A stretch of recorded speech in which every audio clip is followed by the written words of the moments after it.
Welcome to another In Wheel Time podcast. Hello. This is your place for all things automotive, the award-winning In Wheel Time Car Talk Show. Just ahead, we're going to talk to you about recalls, and I'm going to start off with our story of the week. I think that you're going to be interested in this. Before you do that, you talked about floor mats for the Ford the Timber. I recently, Kathy got me Wintertime floor mats. Yeah, I love them. They're great. They're fantastic. I don't know why I didn't get them before. You know, it's so funny because that was a thing that just kind of hit on that. Yeah. And remember when they came out, we're going, well, what's the difference between going to Walmart and this? Yeah. And then you get a set of those and you go, well, wait a minute, they actually fit. Yeah. And the little plugs, the little secure devices, all that, the little scutcheons. And you know, a little heavier. Yeah. And having lived up north with all the snow and the slush and all the ugly, nasty stuff that you get on your shoes and bring it into the car, these things, they hold all that in. And you can either sop it up or you can take it out. Great idea. Yeah, and rinse it out. So it is I really like it. Yeah. And it's a great company, American company. They make American stuff there. So they got everything from dog bowls to cup holders. Actually, and I bought one of those cell phone holders, and I use that in my Corvette. Yeah. Because the cup holder in the Corvette, I swear, it's that deep. Oh. That deep. It holds nothing other than a quarter or two. And so it doesn't work. Yeah. It's worthless. Anyway, our story of the week from Automotive News. And I think that we all can somehow, in a strange way, relate to this. Automotive manufacturing is on the brink of a radical workforce transformation as the industry's race toward fully automated assembly lines signals a fundamental redefinition of factory work. At least one automaker will achieve 100% assembly automation by 2030, according to analysts at Gartner and Warburg Research. The shift represents more than operational efficiency. It marks an inflection point where artificial intelligence, humanoid robotics, and digital manufacturing converge to eliminate nearly all human roles from the assembly process. Now, you worked on the assembly line. Oh, yeah, I did. Yeah. I've known other people that have worked on the assembly line. And so all of this is about to change.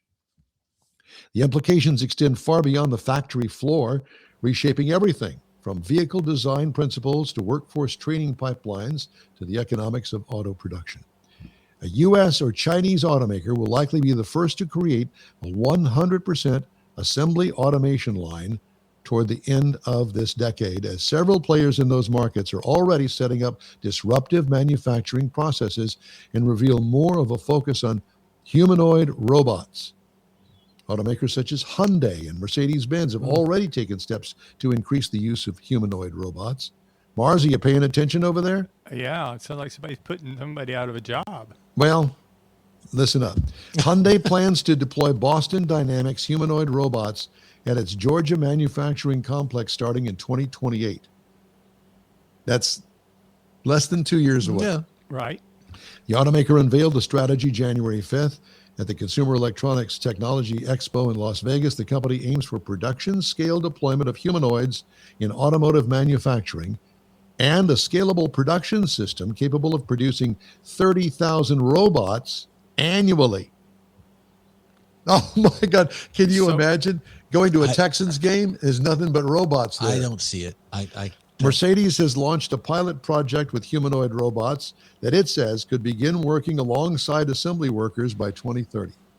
Alongside, yeah. Well, to start off with. Hey, R2-D2, you want to go to lunch? Yeah, there's that. About an oil break. Yeah, about an oil. Yep. I don't see it. Okay, so you build a car with robots, everything's automated, assembly line, you go down the line. Who's going to drive that car off the line? Well, that's a thought. You can't do it. Well, Robbie the robot will do it. But my question is, when something goes wrong, which you know it will. It will, because I mean, it's still a mechanical device, and sooner or later, it's going to need some sort of maintenance or attention, or something's going to break, or a part doesn't fit quite right, and they cram that windshield in there anyway, and suddenly it shatters. And then they move on to the next. Yeah. Yeah. Well, since this story was written, I read another story with similar tendencies, and the issue that they're currently dealing with, dashboards. Oh, because you got to fit them in the car, and Yeah. Yeah. And so now what are they going to do with the wiring harness that goes up to it?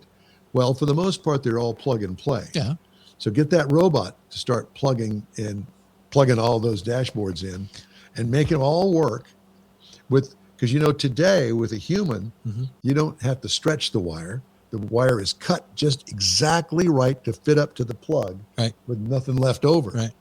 Yeah. So that's what they're currently dealing with. Wiring harnesses, things like that, very intricate things. Or here's the other one. And Mars, I think that you were on the tour with me. We went through Ford. We couldn't understand why the doors went off to another part of the complex, because the doors are the most complicated of the automobile. And so they send them off to a different area of the To factory. be put together. Yeah. Yeah, and they put all the innards of the door in there, and then they send the door back down the line to match up with the car that it was painted with. Okay, so it's going to be robots assembling it. So the door is already going to be made when that robot touches it. Well, So there's going to be a human putting that glass in, all the switches and probably diodes at the beginning. At the beginning, and then they're going to say, "Okay, R2D2, go ahead, put it on," and then he goes and puts it in the trunk or whatever. Yeah. But if There's you think- movies to be made I about all think that. we got one. Yeah. If you think about it, though, when you're assembling a car, like you say, you plug the dash, for example, those wires plug in underneath. And for them to touch to talk is the old idea that you don't have any extra slack because you're saving pennies. That means the dash has got to be in place. Well, can the robot get up under there? Or are they going to have to redesign how they put the parts together to accommodate That's the what I was robots? thinking. Maybe the dash goes in first. They're going to have to change the way they assemble the car. So let me finish the story. Okay. Nevertheless, from an employee perspective, digital products and AI are making engineering and manufacturing work more challenging, according to Detlef Gerst, jawohl, Of course. AI and digitization expert on the executive board of IG Metall, Germany's largest trade union. Fast product changeovers and a wide variety of variants require cooperation between AI technology and well-qualified, flexible employees. In other words, you, Jeff Zekin, that we're putting tires on the car now, you're going to have to go to school, a lot of school, to learn how to integrate this robot to that car. Because the other jobs that are plain and simple, they don't exist anymore. Digital helpers are changing human tasks and skills, thereby making further training and personnel development crucial. Employees must be able to understand and assess digital technology. In other words, they need a high degree of expertise. As well as rising demand for skills related to digital technologies, advanced manufacturing, and the transition to electric mobility, workers will increasingly need the ability to adapt to change, learn throughout their careers, solve problems, work in teams, and operate safely in technology-rich environments, according to the International Labor Association. Okay, so you go into the factory and you say, I'm going to hijack all the robots in here, and they're going to go after all the humans in We're there. going to revolt. Do you see where the movie starts right there? Yeah, However, full automation of the assembly line need not necessarily lead to job losses. Those employees will be reallocated to other support functions like maintenance, engineering, logistics, and material handling or inspection. Likewise, labor organization anticipates that some routine and manual tasks may be reduced. Many jobs are likely to change in their content, and new jobs are expected to emerge. The emphasis is on the evolution and transformation of jobs within the industry rather than a simple one-for-one replacement of existing roles. Wow. I But think it's going Jeff, to take longer. Jeff, you worked up there. Mm-hmm. So wasn't it a constant learning process? Every time a model changed, you had to kind of learn, okay, this one's coming through, and instead of bolting the black to the blue, I got to bolt white to the red or something. Right. There's different models have different things that go on. Yeah, so it was- go ahead. It seemed to me like it would be a constant state of change so that learning process would be ongoing, and this might not be too much different. Well, it's the model change is a model change for overall for the vehicle, but putting a part on, putting X part on A car and then Y part on B car. That's all part of the assembly process, and you've got that segregated or categorized how you want to put that on the vehicle. I had the striker plates for when you push the button in the glove box and you push the button and the trunk went up. That was all fancy back then. Well, that device in the trunk was a cover. They call it the striker cover. I put 3 screws in that every third job. So as the car came through, say like a Corvette comes through, zip, zip, zip, I put 3 screws in and I'd go sit down. And then 2 jobs went by because somebody else was doing those jobs. Somebody else had number 2, somebody else had number 3, doing the same job, but you didn't do every one that rolled through the assembly. So then you count 1, 2, 3, and you get up and you do yours, and then you go sit down. And as the cars I don't go think by, they do it that way anymore. no, they don't do it that way anymore. And I was young and I was getting paid a lot of money because I was a factory worker. But now it's all automated now. So that striker cover I talked about in the trunk is probably pre-made in that somehow before putting on that added piece. Yeah. Well, it's something to think about. Your cars. That's where your unions come in. And Yeah, that's why they're so expensive. And I think that you're going to see that the price of cars will continue to rise because robots are not cheap, Mm-hmm. but they are cheaper than paying insurance in the long run. Insurance, retraining somebody to not only put the tires and wheels on, but now he's going to have to bolt up the transmission to the engine, or they're going to have to put the engine in. You get the point. Yeah. And prior to that, my brother worked for the same Fisher body my dad got us in. My brother was part of a fire crew. He would ride around in a golf cart with fire extinguishers. That's all he did all day. And if he saw a fire, they'd put out a fire. They didn't have many fires, but that was just a job that they had. Huh. Mars, there's something yet for us to do. This is back in the 70s again, guys. So Yeah, I remember once I had a job in a refinery that I was on the fire crew, but they didn't have no fires. If there were no drills, if somebody hollered, there was a fire. yeah, this was internal. Everybody came a running. Yeah, Yeah, internal everybody plant went to the safety. middle of the plant like idiots, you know. Well, anyway, it's something to think about. I would imagine that the majority of cars are going to be built with robots. Yeah. Well, And they already really are today. Yeah, they are. Like all of the welding Yeah. stuff, those bodies and the frames and all of the parts and components that are underneath the car that you don't see, those go into a metal cage, and you have all these robots doing all of those weld points. Go to a tire plant. It's all automated. Yeah. It's all automated in a tire plant. They've got the big arm robots that do Yeah. that. Yeah. They've all got names. Yeah, but a lot of that stuff to me is not as intricate, is not as delicate as trying to put the wiring harness together or mount the computer and plug it in, things like that. Let me tell you something. I am very good with wiring harnesses. And I sit back and I look at all those wires and I'm going, You should have seen him this morning with a 1/8 plug. oh my God. Oh my God. Where does it go? Where does it Where's go? the adapter? Yeah, all of the wires are black. There's no color code. What do I do? I told him to call you, Mike. Yeah, and get the next guest on. Yeah. Call Mike. He'll figure it out. Yeah, thanks, God. Well, I thought that was a pretty interesting story. Yeah.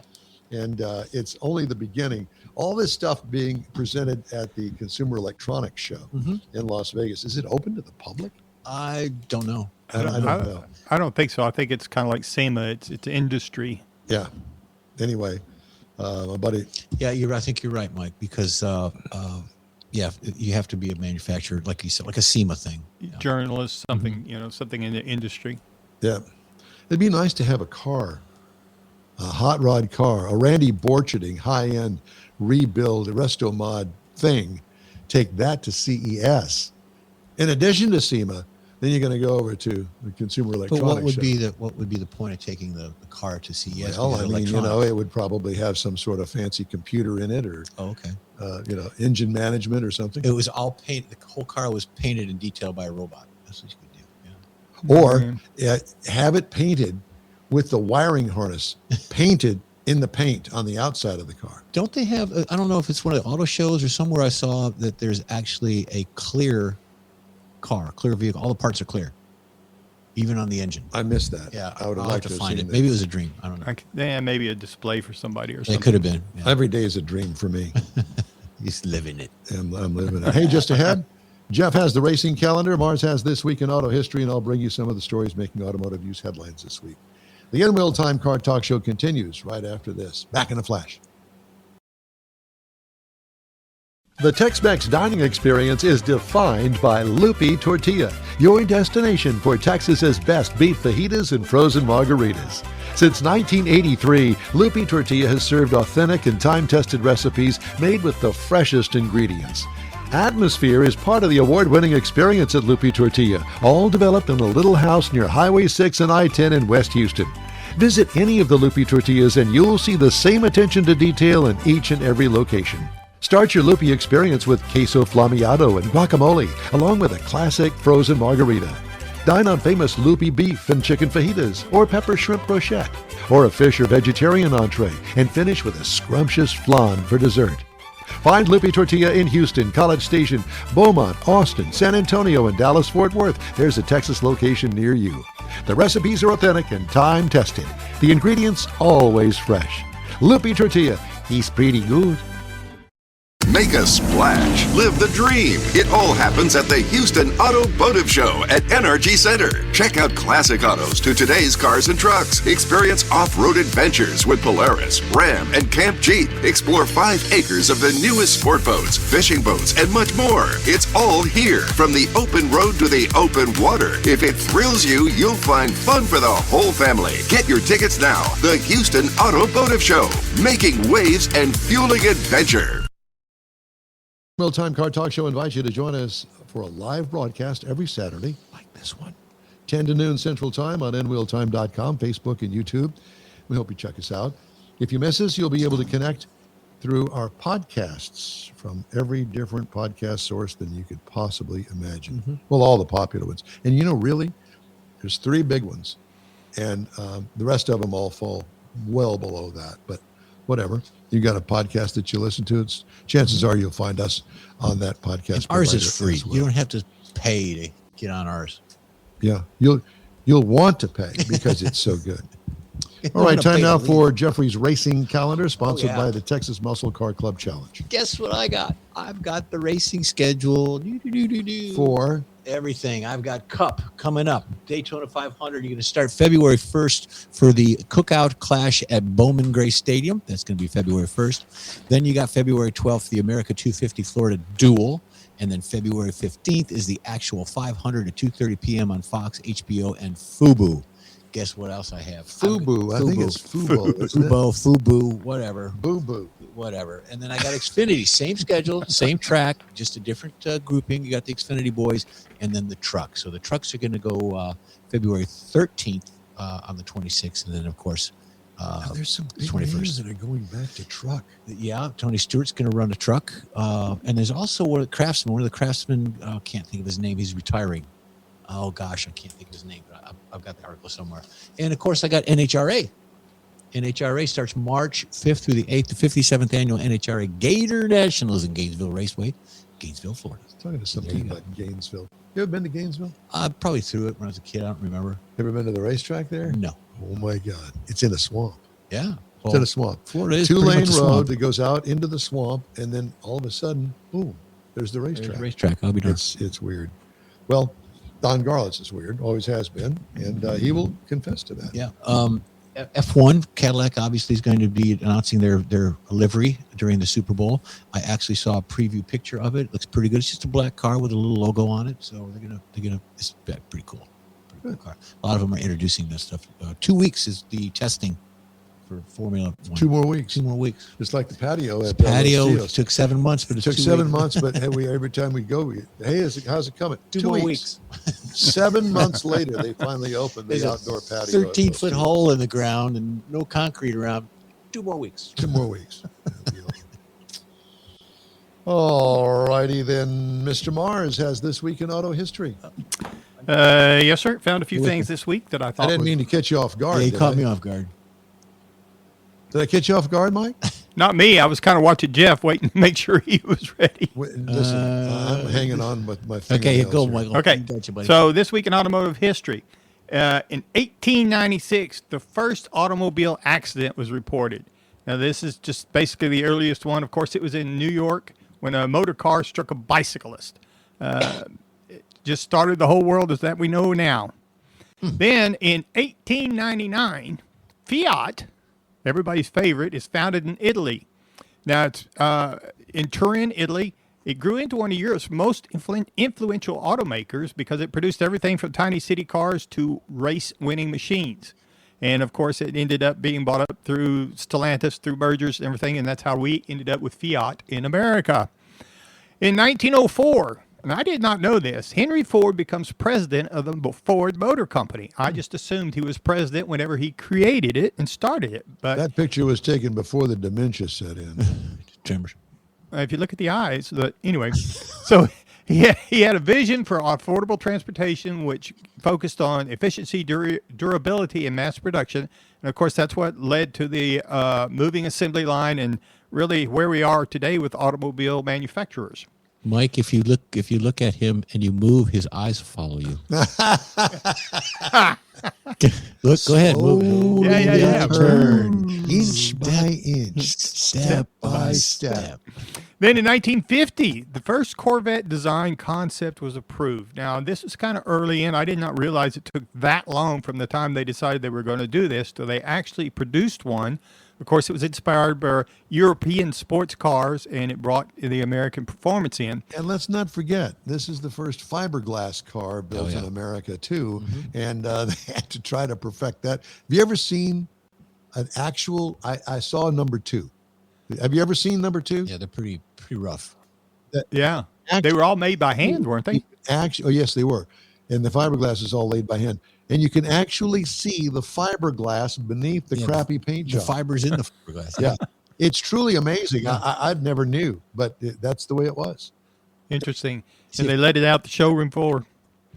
Okay.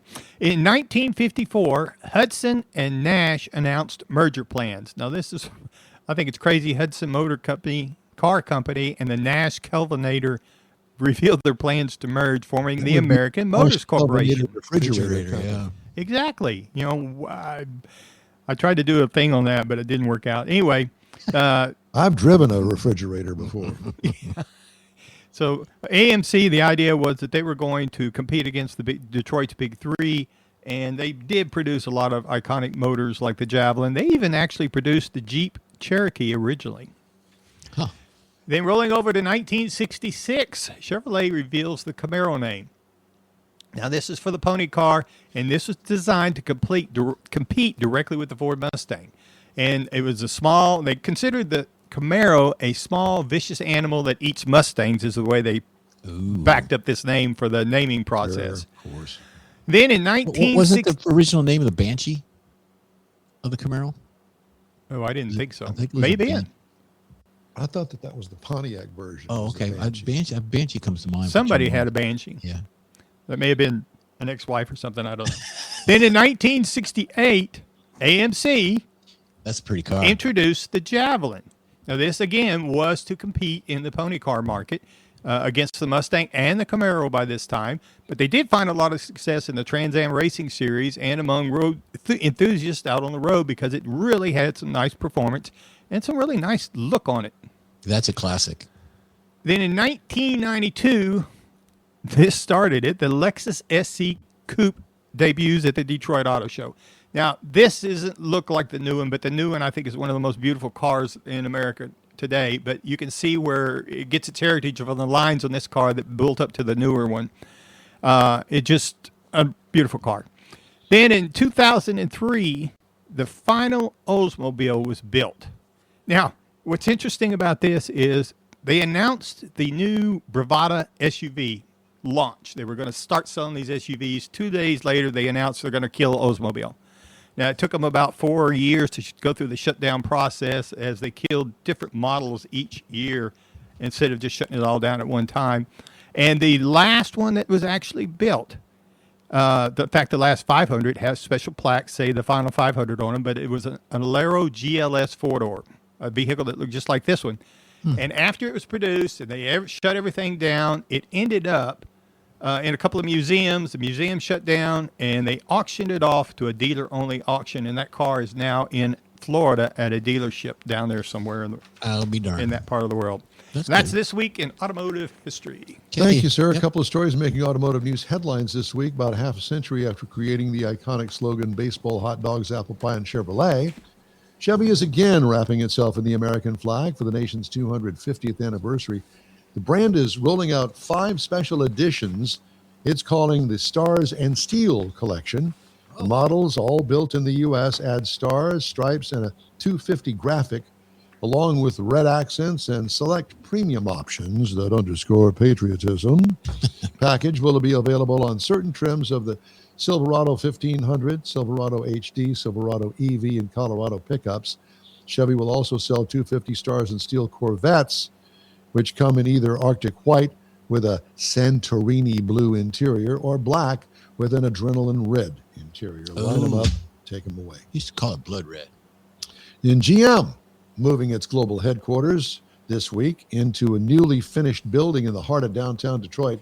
The automaker's offices, with all of their 21st century conveniences, pay deep homage to the mid-century modern design of its Global Tech Center campus in suburban Warren, Michigan, which opened 70 years ago this May. GM's new headquarters on the site of the former J.L. Hudson's department store. Do you remember that? Yep. My mom worked there. Incorporates the timeless elements of Eero Saarinen technical campus through the use of clean lines, curves, stone, and warm wood tones. According to Rebecca Waldmeyer, who just graduated from the Verb department at GM's Architecture and Experience Design Center. Yeah, well, they're getting rid of, or they're moving out of the Rensen. Rensen was fantastic. It was done, yeah. Yeah, I was there multiple times, tours and things. We used to have meetings there in the General Motors building. I actually went back there when once. I was with ATD. Yeah, they used to take us there for 2 weeks, twice a year. I still don't understand why they did that. That Downsizing, I guess. Well, yeah, it could be. Now, that property was actually purchased from Ford Motor Company to build the Rensen for General Motors. Well, didn't build it for General Motors, but they built it. But the property did belong to Ford Motor Company. I did not know that. Interesting. All right. You can take a monorail to the ball game, back to the hotel, back to the Rensen. Yeah. Well, is this new GM Center on Woodward Avenue? I don't know. I don't know for sure. The Warren Tech Center, it's been there forever, like you said, but I'm not sure where it's at. Okay. Just thought I'd question you. Yeah, sure. Of course, you haven't lived there in 50 years. Yeah, about that, yeah. Okay. Well, we'd love to hear from you. Shoot us an email if you'd love to talk to us. We'd love to hear you.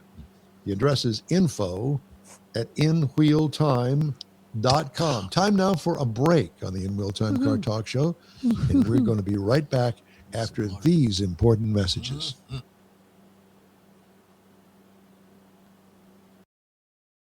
You own a car you love. Well, why not let Gulf Coast Auto Shield protect it? Houstonian John Gray invites you to his state-of-the-art facility to introduce you to his specialist team of auto enthusiasts. We promise you'll be impressed. Whether you're looking to massage your original paint to a like-new appearance, apply a ceramic coating, install a paint protection film, nano-ceramic window tint, or new windshield protection called ExoShield, Gulf Coast Auto Shield is where Houston's car people go. Curbed your wheels? Instead of buying new, why not have them repaired?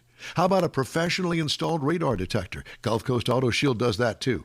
Get a peek inside the shop and look at the services offered by getting online and heading to gcautoshield.com. Better yet, stop by their facility at 11275 South Sam Houston Tollway, just south of the Southwest Freeway, and get a personal tour. Gulf Coast Auto Shield is your place to go for all things exterior. Call them today, 832-930-5655 or gcautoshield.com. Apple or Android, In Wheel Time podcast can be found everywhere, on the stream and through downloads. Whether you're on the road or at home and jonesing for a different kind of car talk show, give In Wheel Time a try. Honest new car reviews, fun, informative interviews with real car people, weekly automotive news, features like Jeff's Car Culture and Mike's Driving Destinations, all on In Wheel Time. Check us out on SiriusXM Podcasts, iHeartRadio, or while you're shopping on Amazon, through Amazon Music. InWheelTime.com has a list, and we know you love lists. That's it for this podcast episode of the In Wheel Time Car Show. I'm Don Armstrong, inviting you to join us for our live show every Saturday morning on Facebook, YouTube, Twitch, and our InWheelTime.com website. Podcasts are available on Apple Podcasts, Spotify, Stitcher, iHeart Podcast, Podcast Addict, TuneIn, Pandora, and Amazon Music. Keep listening, and we'll see you soon.